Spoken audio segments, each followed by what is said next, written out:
Krásné nedělní odpoledne. Vítáme vás na soudu hříšníků v Dobrovízi a jsme rádi, že zase po roce se tady setkáváme v takhle hojném počtu. Musíme říct, že na dnešní den, na dnešní soud jsme se speciálně těšili. A to především z toho důvodu, že větších či menších hříchů se tento rok nastřádalo dost a měli jsme z čeho vybírat. Opravdu jste se činili a měli jsme z čeho vybírat.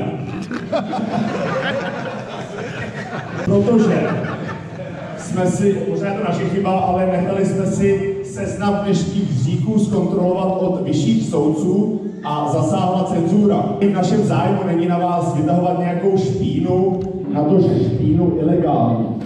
A nepsaných zásad soudu hříšníků v Dobrovízi jsme nemohli použít ani témata, která se týkají témat, jako je mnohoženství, mnohomužství, milostné trojúhelníky, čtyřúhelníky a víceúhelníky. Je to tak, jak říkáš, a jelikož si můžu vzít slovo, tak bych rád naší trojici představil. Věčně krásná Jessica Kočková. Po mé levici sedí hlavní představitel dnešního večera. A je to Karel Wertheim. Možná ho někteří z vás znáte pod jménem Karel Orešák, ale to už není dnešní téma. Moje maličkost se jmenuje všemi masny mazaný Antonín Kolomazníček. A sedí nám tady samozřejmě Roman Batman Kučera. Tak, dnešnímu soudu jsme si pro vás připravili pár propriet. Jedna z nich je vám známá už z loňského roku, je to naše kolo neštěstí, kde si vytočíte vaši alkoholickou odměnu. Další tady máme smůličku a smůlička určí výši nebo částku za prohřešek, za který tady budete souzeni. Chtěli jsme tady mít i střelnici, ale jelikož je hostou na dostřel a pan Šebek slíbil účast, tak to jsme odpískali. Kostelík nebo snad kapličku, která je zasvěcená Panně Marii a právě podle svátku Marie se určovalo datum dobrovízského posvícení. V posledních letech to občas bývá trochu jinak a datum posvícení se neurčuje úplně podle Marie, ale podle Jany. Jestli pak tady v Dobrovízi víte, jaký je nejlepší ukazatel inflace? Víte to někdo? Nejlepší ukazatel není cena piva, jak se tady v Dobrovízi domníváte, Nejlepší ukazatel inflace je vstupné na atrakci Autodrom. Ti mladší z vás si možná pamatují, že ještě před lety stálo vstupné na Autodrom 20 korun. Ti starší z vás si možná pamatují, že v začátcích stálo vstupné na Autodrom 5 korun. A pan Šebek teď si pamatuje, když ještě na Autodromu jezdil zadarmo. 120 korun za jedno autíčko. Ale ty vole, co máme asi jako dělat, protože ani takto vysoké sazby nám trn z paty nevytáhnou. Tak když už jsme tady načali naše letošní téma, které se týká kolotočů, tak určitě stojí za zmínku Hostounské posvícení, kdy do vsi vyrazil pan Ladislav Krupička starší. Abyste věděli, tak pan Krupička starší si přišel do vsi honit dyka. A abych to uvedla na pravou míru, tak dyk je 6letý lovecký pes pana Krupičky. A zvýším plout o 2 metry. Minus 200 to se čou. Minus 200 korun, tak to je krásná výhra. Tak poprosíme o zaplacení 200 korun. Jednou jsem takhle po Dobrovíském soudu s partou kamarádů jsme se vyvalili ze sálu o pár piv a několik rumů. Znáte tu atrakci, co se jen houpe tam a zpět. To, co se vám při jednom zhoupnutí navalí do krku, při tom druhém zase pěkně spadne dolů. Rád bych se teď pozval pana Daniela Nováka a Jakuba Hanuščíka. Bývalí kamarádi si mého trápení rychle všimli. Chodili a postupně platili za prodloužené jízdy. Mě nechali houpat se 28 minut. Když loď zastavila, konečně jsem mohl přes palbu hodit to, co mě 28 minut trápilo.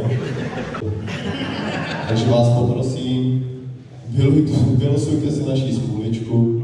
Obhajoba! Pan Hanuščík si vylosoval 50 korun. Já jsem jenom chtěla říct, že ta částka je minimální. Samozřejmě, pokud nám chcete přispět víc, tak se tomu nebráníme. A panová 200, tak to je taky minimální částka.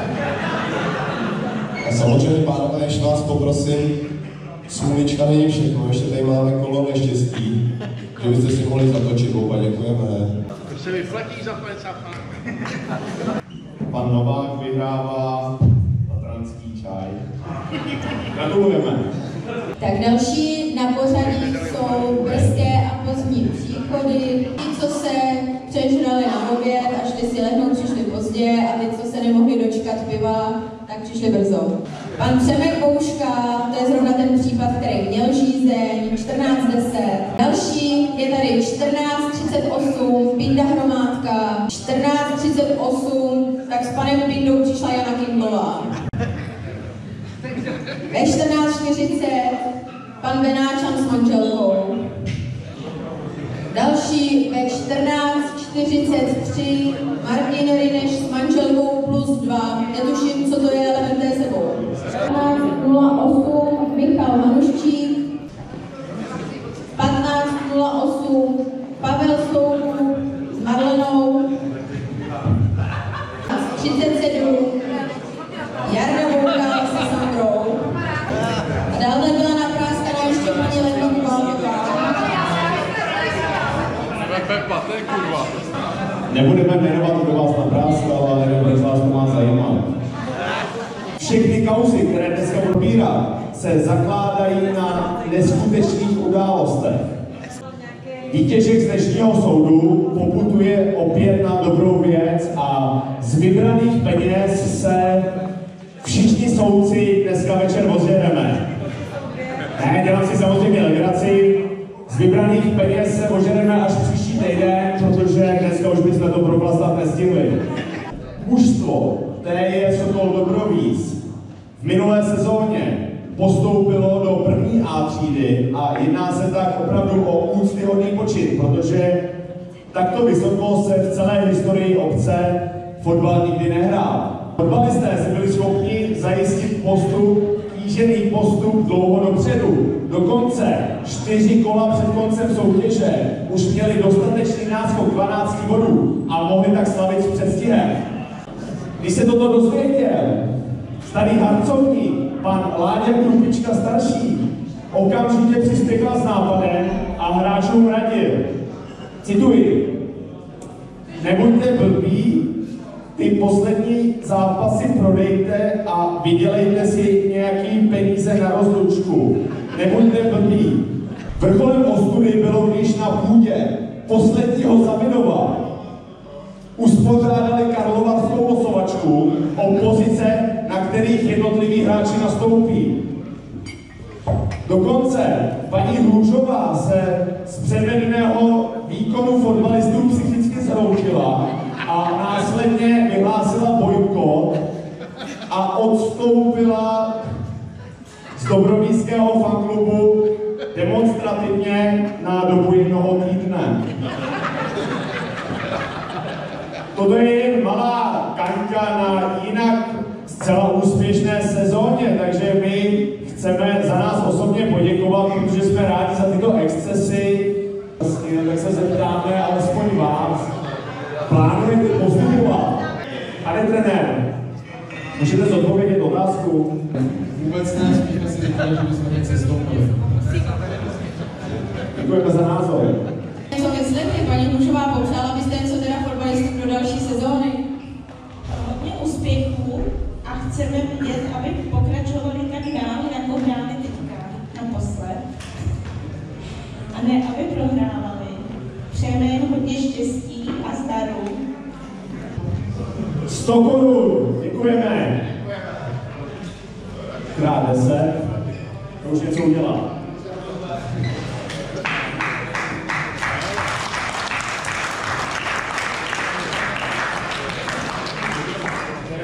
Pan Přemek Kouška oficiálně ukončil svou fotbalovou kariéru, ale nelenil a rovnou rozjel nový biznis. Byl to barbershop. Bohužel tomu podlehl místní člen Mamoko, pan Maldini. Maldini si celoživotně pěstoval dlouhé vlasy a chmíří na bradě. Ale tak, aby budeme pokračovat dál a budeme se těšit na výsledek, tak je podpořte potleskem, prosím.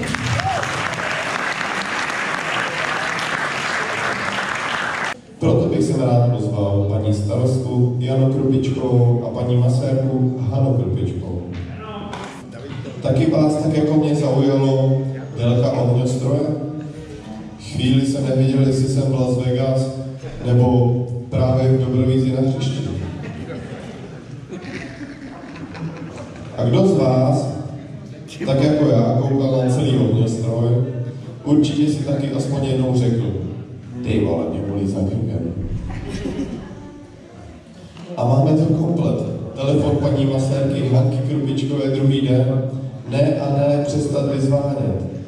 To mohu potvrdit, sám jsem volal 4krát. Bolavá krční páteř.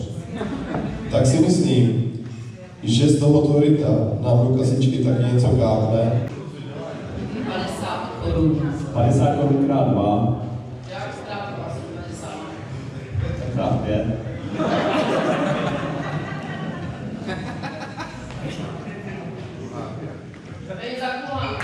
Příspěvek 1000 korun, děkujeme.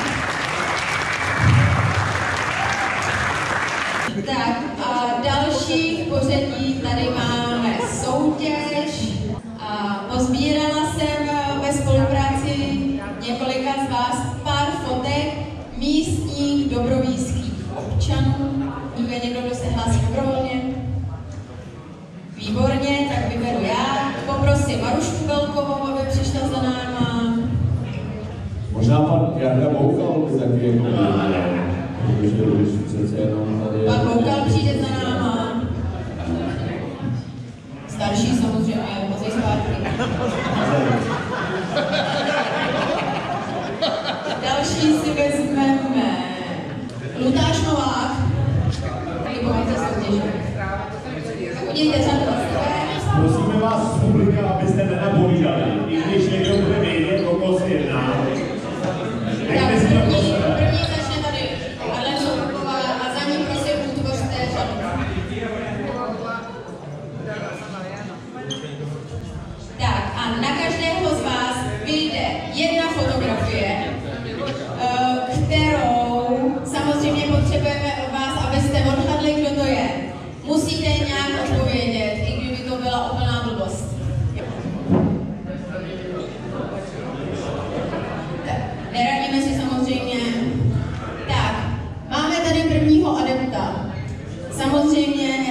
je to místní celebrita.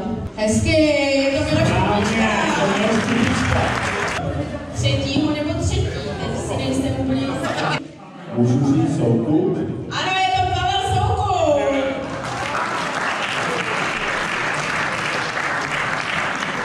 A hádat bude pan Kolska. To je bohužel špatná odpověď, je to pan Jindřich Hluže.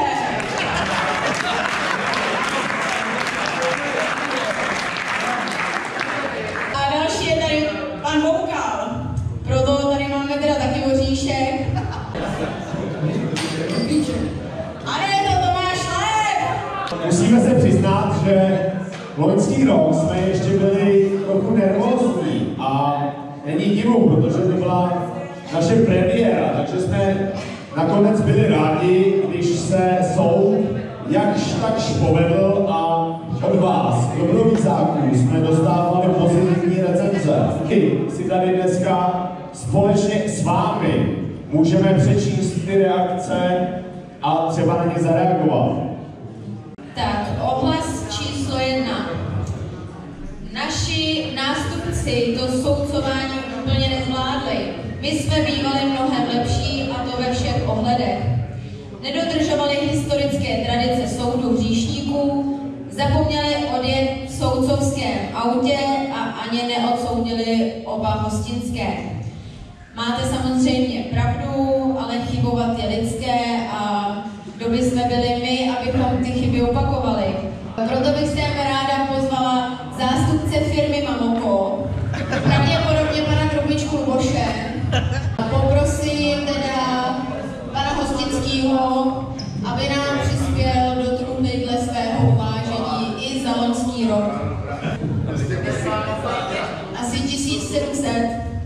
Jste pokrytci, kážete vodu a pijete víno. Proč se neodsoudíte i vy sami za vaše hříchy? Děkujeme za dotaz. Za prvé, je to úplně jinak, protože my kážeme pivo a pivo také sami pijeme, takže na zdraví. Za druhé, je pravda, že jsme reálně zvažovali, že bychom se vzdali naší soudcovské imunity. Ale pak jsme si řekli, proč bychom to kurva dělali a tím jsme to taky uzavřeli. Tak další dotaz. Musím teda předtím upozornit, že je to přepis hlasové zprávy. Vůbec se mi nelíbilo, jak se Kubín s Jinešem, vítězové tenisového turnaje o pohajstajovsky posmívali. Potom, co nás porazili v semifinále, si z nás neustále u toho utahovali. Chtělo by to být respektu.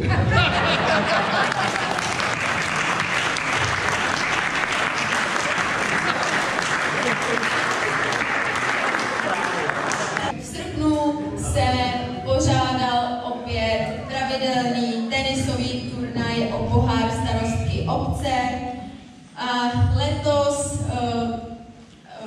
to ovládli již zmínění Tomáš Kubín a Martin Rineš, kteří se spolehli na to, že se na dobrovízkých tenisových turnajích nerespektují testy na alkohol. Další reakce od anonymního respondenta. Minulý soud se mi líbil. Nejlepší byla pivní štafeta, kterou jsme vyhráli. Diktát mi připadal jednoduchý a můj soupeř mi připadal ještě jednodušší. Takže pane Hudník, za prvý, diktát se píše s někým i. A za druhý, ve větě sveřepí, šakaly, zavile, vily, nabílý, měsíc. Stačil zapsat pouze první dvě slova, v nich jste udělal právě dvě pravopisné chyby. A proto, pojďte k nám. Pojďte k nám, nechceme vás soudit za ten diktát, to už bylo minulý rok, ale máme na vás něco jiného. Protože paní Zlatka je dlouhodobou kritičkou životosprávy právě zde přítomného pana Hudníka. A letos na jaře to dospělo do toho stádia, kdy už to bylo neúnosné. A pan Hudník byl nutný konat a změnit jídelníček. Na určité období úplně vypustil konzumaci piva. Bylo to temné období a nerad na něj vzpomínám. Dle jeho slov to byl nejhorší den v jeho životě.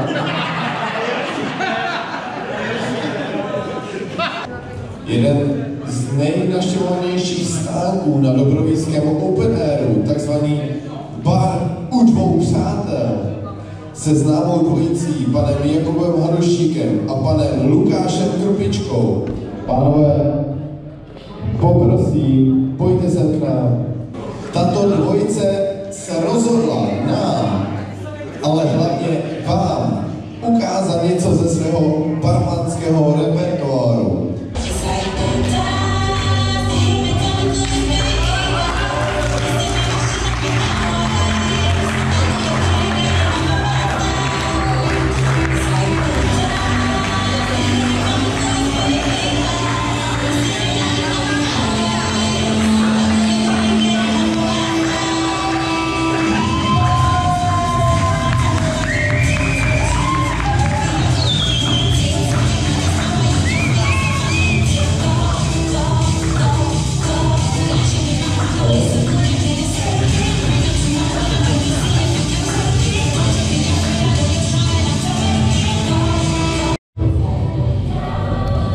Musím říct, že obchodávka stála za to.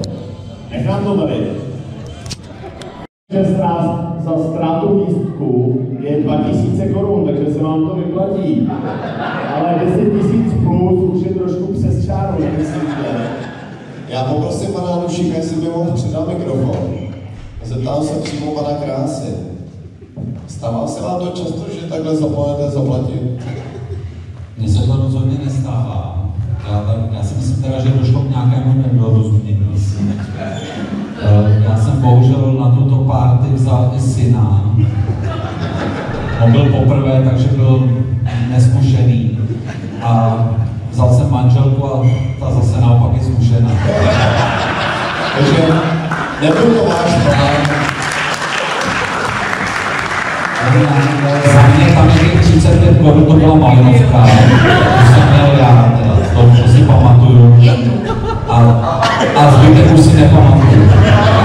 Nebyl to váš plán od začátku, prostě napsat tam toho co nejvíc a utéct. Takže... Pana Krásu, tady máme limetku a poprosím ještě o vytažení štěstíčka. Neštěstíčka. Smuličky. I letos tady máme příhodu z místního spolku dobrovolných cyklistů.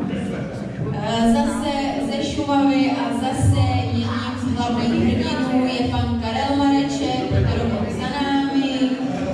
Pan Mareček poctivě doplňoval tekutiny a při závěrečném finiši do ubytování jste několikrát sjel z cesty. Čím to bude? Mě by zajímalo, jestli je to tou aplikací, že by měla ještě nějaké chyby, nebo jestli je to hodně piv, jestli se k tomu můžete nějak vyjádřit. My jsme jeli, ředitel zájezdu byl pan Luboš Kupička, který nás stáhnul z cesty. Doprovodil nás do jedné myslivny, kde poručil a najednou to bylo.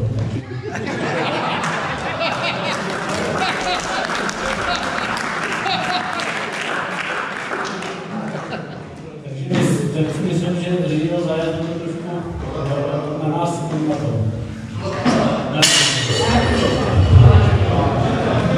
No, nebojte se, my si je hned přizveme k vám. Takže další kousek je pan Škrupička, pojďte taky za námi. A o panu Krupičkovi se ví, že je zvyklý si denně po obědě dát 20. Nebylo tomu jinak ani na cyklovýletu, kdy mu nebylo hloupý zastavit zbytek celé ekipy, ulehnul do trávy Předtím, než přistoupíme k dražbě samotného čbánku, máme tady pro vás ještě jeden speciální artefakt aukci. Jedná se o kšiltovku, která na sobě nese logo Dobrovíského Sokola a byla vyrobena speciálně v příležitosti postupu našich fotbalistů. Vyvolávací cena této kšiltovky je 100 korun. Paní Huršová, nekujte hlavou. Kupuju! 100 korun je tolik. 100 korun mám! 200! 100 korun, 200. 200 korun, 300 korun mám. Davide, 400 korun. kdybyste viděl, já tě podpořím. 400 korun. Vidím tamhle 400 korun. skoro peníze jsou A kupané. není to moc. Mně to přijde akorát. Tak chcete jít, nebo někdo dá víc? Jindro. 500 korun. Jindro.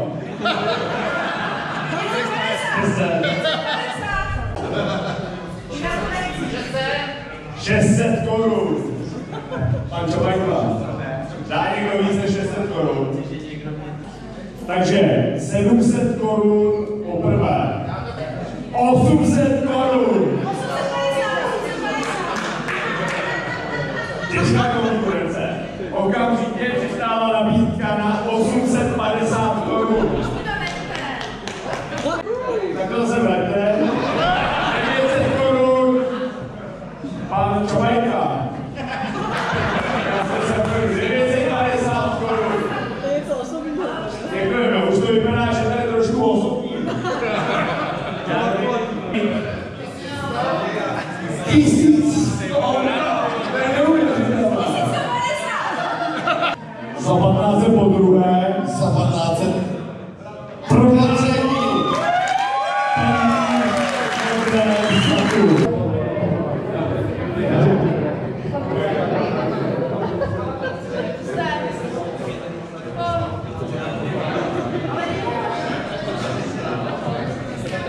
Tak a tohle byl jenom takový předkrm, protože teďko přistoupíme už k těm tradicím a máme tady i letos připravený čbán na dražbu, které...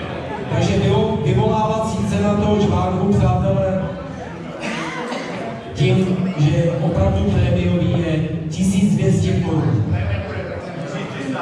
1300 předseda poroty pan Haligali. 1300 korun. Ano, 1400 korun zatím platí pan Ladislav Klubička mladší. Ta dá 2000 korun. Porota dohromady dává 2000 korun. 3000 korun pan Bouška poznačku. 4000 sešim. 4000 pan Bouška, 4000. Výborně. Klubička 4500 korun. Pane Bouška, 4500. 5000 korun, to už je hezká značka, pane Bouško. Myslím, že je to druhý kolo, abyste se s tím pomazili. 333 korun. 5333 korun. 6000 kde? Jana Kurpičková 6000 korun. 6000. Bouška, 6000 pro vás není nic. Ještě se hlásil pan Loučka, já to viděla. Pane Kurpičko, pojďte to říct sám do toho mikrofonu, když tady náhodou řeknete to. Ale to je 6000. Tam je připravený 4. Tak to máte zbytečně. Jaký vaši dobrý zvykem Boušek a Lena. 4,5 jde. Kolik to je? Řekni 4,5 jde. 6000. Tak 4,5 dáš. 6600.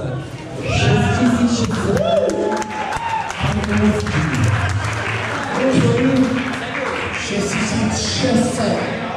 Já myslím, že když jsme ho nepůjčil, on nebude chtít teď dát, tak... 7. Pan Ladislav Kubička mladší 7000.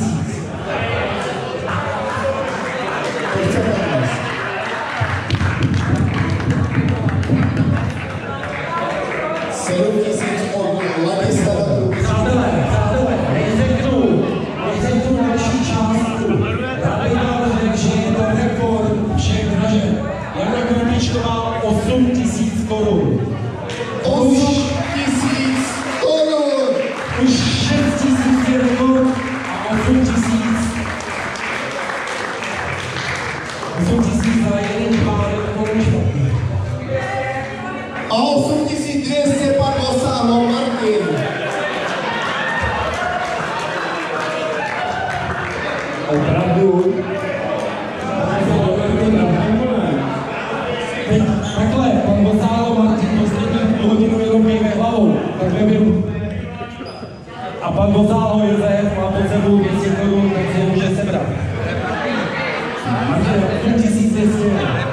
Protín, 8200 pan Gonzalo Martin.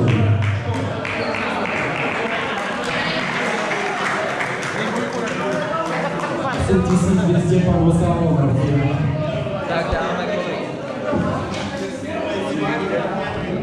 Tak pan Gonzalo Martin 8200, přátelé, to je hodnota 8200 je momentální částka, dá někdo víc? Pan Gonzalo chce tento čvánek vydražit pro tým. Je vidět, že už mu nestačí kolik na pivo, je to málo. Tutlák je taky málo, potřebuje to chlastat takovýhle nádoby, já tomu rozumím tomu. Je to mladý kluk, plný síly. Tak pane Gonzalo.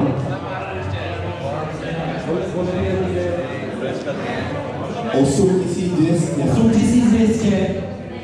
To je částka už. Chcete někdo překonat rekord, který dneska už je překonaný 8krát? Já se bojím, Romane, že pan Gonzalo to zavolal ještě než měl vybrátou stolu. Pan Gonzalo nám začíná postupně uvadat. 8500 Jana Krupíčková, starostka. 8000 kolik? 8500.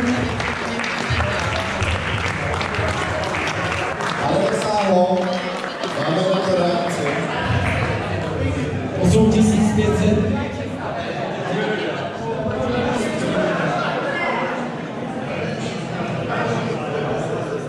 Pane Gonzalo, já bych musel... 8500 je rekordní částka opravdu všeho. Ta štafeta bude, nebo nebude? Tak já myslím, dáme si 5 vteřin. Dá někdo víc než 8,5 tisíce? Poprvé, podruhé, prodáno! 8500! Blahopřejeme zisku tohoto celé a poprosím o odpověď. Nicméně trošku jsem pochopila, jaký je dneska téma. A byť to trošku nevypadá, kreslila to Jessica, nebo jak se jmenuje, tak jsou to stávající kabiny na hřišti. Já vím, že se to trošku blbě poslouchá, stávající kabiny budou v zemi. Já vím, že to je blbý jako prostě říct, já si strašně vážím všech, co se podíleli na té výstavbě a dneska díky nim tam ty kabiny stojí. A pro mě ten žbánek na úřadě nemá takovou hodnotu, ale prostě koho jsem ho vydražila, nebo spíš pro obec z toho důvodu, že bych ho chtěla někomu věnovat. Ale ten člověk tady dneska není. Možná přijde zítra na hřiště, možná ani neocení toho, že ho vlastně ode mě může získat, ale je to pan Jan Novák starší, protože díky němu ty kabiny tam dneska stojí. Ale ať se vám to některým líbí, některým ne, prostě musíme se nějakým způsobem posunout dál. A dneska už běží řízení a budeme stavět novou budovu. A já si myslím, že i díky tomu získáme třeba noví hráči, získáme víc dětí, ale tenhle ten žbán si myslím, že prostě Borvík si zaslouží prostě na památku, protože fakt příští rok ta výstavba začne a následovat bude prostě opravdu zbourání těch stávajících kabin. A myslím si, že tenhle ten žbán je jediný, kdo by měl mít, je právě Honza.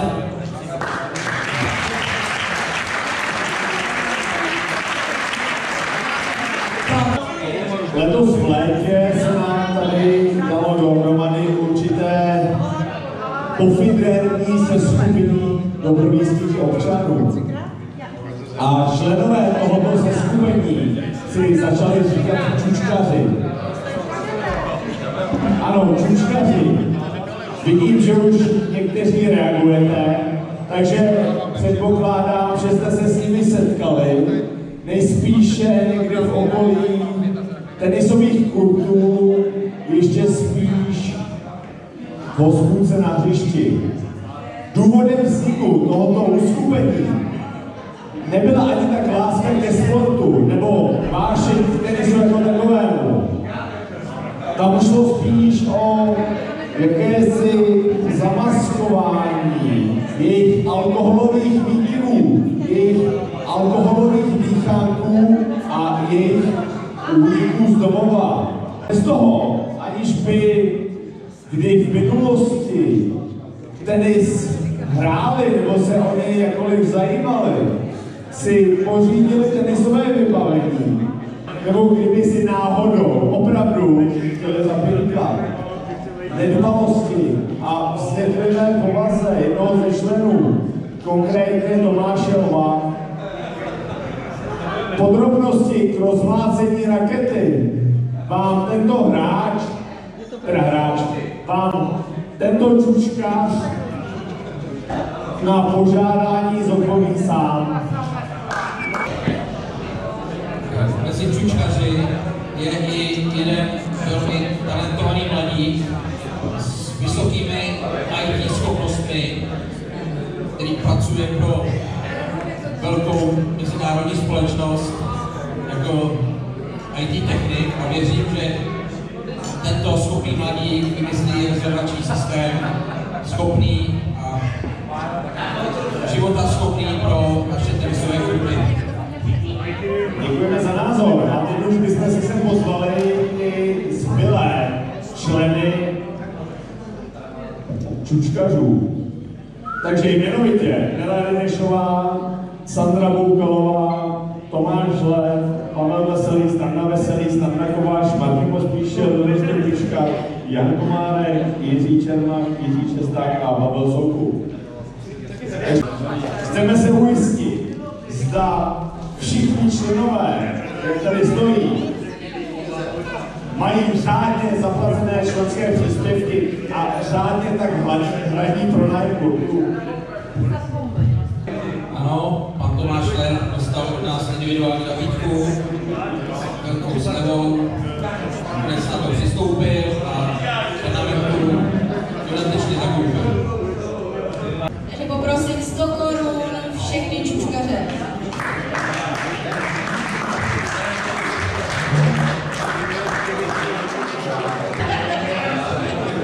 Tím starší velice silné představy, musím říct.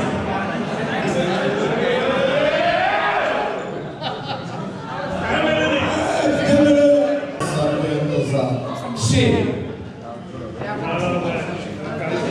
2, 1, pivní štafeta!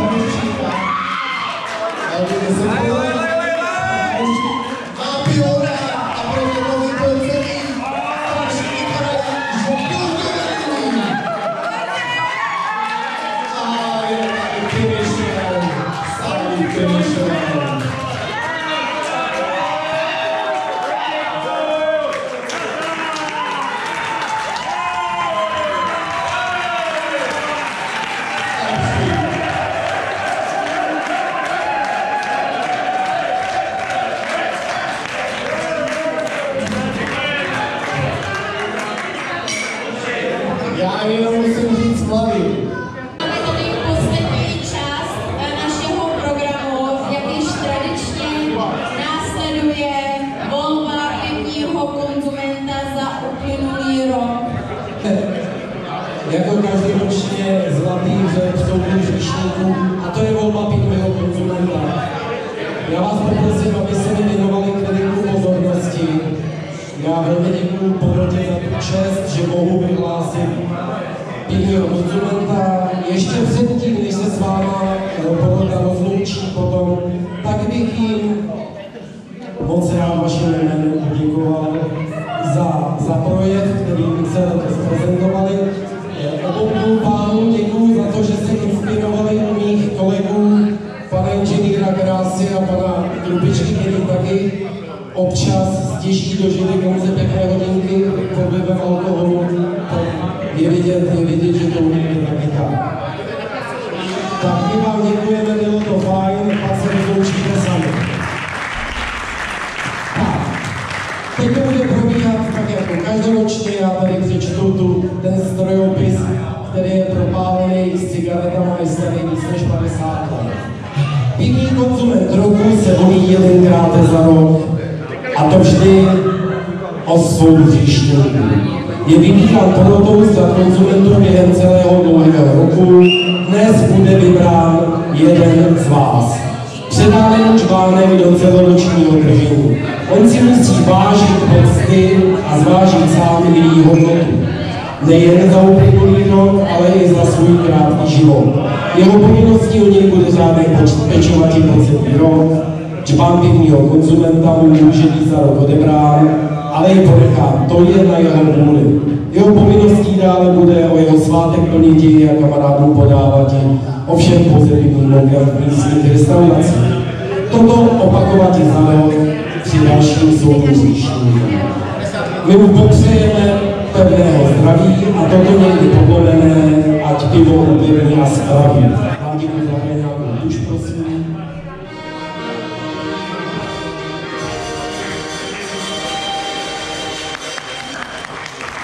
Tak přátelé, pěkným konzumentem pro rok 2024 se stane skutečně povolaný člověk. Je to člověk, který by to měl vyhrávat každý rok, protože trénuje a je dobrý.